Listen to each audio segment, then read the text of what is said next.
ಕನ್ನಡಿಗರಿಗೆ ನಮಸ್ಕಾರ. ನೀವು ನೋಡ್ತಾ ಇದ್ದೀರಾ ಬಿಪಿ ನ್ಯೂಸ್ ಕನ್ನಡ. ನಾನು ಭುವನ.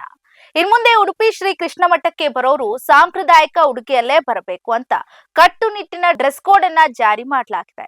ಇಲ್ಲಿಗೆ ಬರುವ ಮಹಿಳೆಯರು ಹಾಗೂ ಪುರುಷರು ಯಾವ ತರದ ಡ್ರೆಸ್ ಹಾಕೊಂಡು ಬರಬೇಕು ಅನ್ನೋ ಮಾರ್ಗಸೂಚಿಯನ್ನ ಇದೀಗ ಬಿಡಲಾಗಿದೆ. ಈ ಕುರಿತಾದ ಒಂದು ವಿಶೇಷ ವರದಿ ಇಲ್ಲಿದೆ.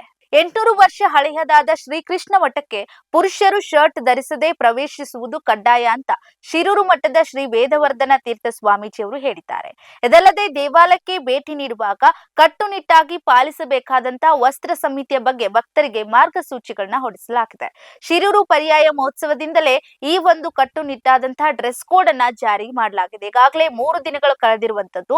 ಪುರುಷರು ಅಂಗಿ ಮತ್ತೆ ಬನಿಯನ್, ಬರ್ಮೋಡಾ ಹಾಗೂ ಟೈಟ್ ವಸ್ತ್ರಗಳನ್ನ ಧರಿಸಿ ಪ್ರವೇಶ ಮಾಡುವಂತಿಲ್ಲ. ಇನ್ನು ಮಹಿಳೆಯರ ವಿಚಾರಕ್ಕೆ ನೋಡೋದಾದ್ರೆ ಶಾರ್ಟ್ಸ್ ಮತ್ತೆ ಟೈಟ್ ಪ್ಯಾಂಟ್ ಗಳನ್ನ ಧರಿಸಿಕೊಂಡು ಬರುವಂತಿಲ್ಲ.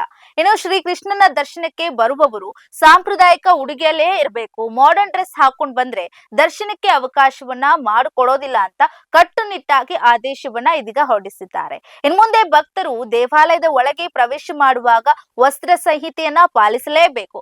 ಪುರುಷರು ಅಂಗಿಯನ್ನ ಮತ್ತು ಬನಿಯನ್ನನ್ನ ತೆಗೆದು ದೇವಸ್ಥಾನದ ಒಳಗೆ ಹೋಗಬೇಕು.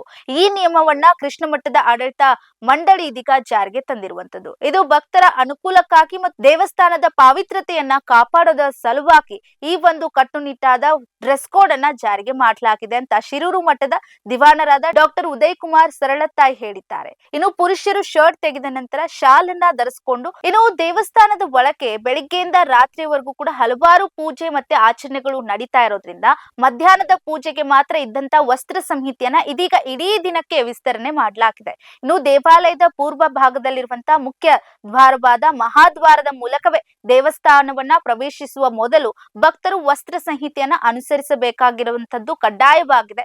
ಇನ್ನು ಕೊಲ್ಲೂರು, ಧರ್ಮಸ್ಥಳ ಹಾಗೂ ಕಟೀಲು ಬಳಿಕ ಅದೇ ರೀತಿಯಲ್ಲಿ ಉಡುಪಿ ಶ್ರೀ ಕೃಷ್ಣ ಮಠದಲ್ಲೂ ಕೂಡ ವಸ್ತ್ರ ಸಂಹಿತೆ ಜಾರಿಗೆ ತರಲಾಗಿದೆ. ಇದಾಗಿತ್ತು ಈ ಹೊತ್ತಿನ ವಿಶೇಷ ವರದಿ. ಸಮಗ್ರ ಸುದ್ದಿಗಳಿಗಾಗಿ ಸದಾ ಗಮನಿಸಿ ಬಿಪಿ ನ್ಯೂಸ್ ಕನ್ನಡ. ಇದು ಕನ್ನಡಿಗರ ಪ್ರತಿಧ್ವನಿ.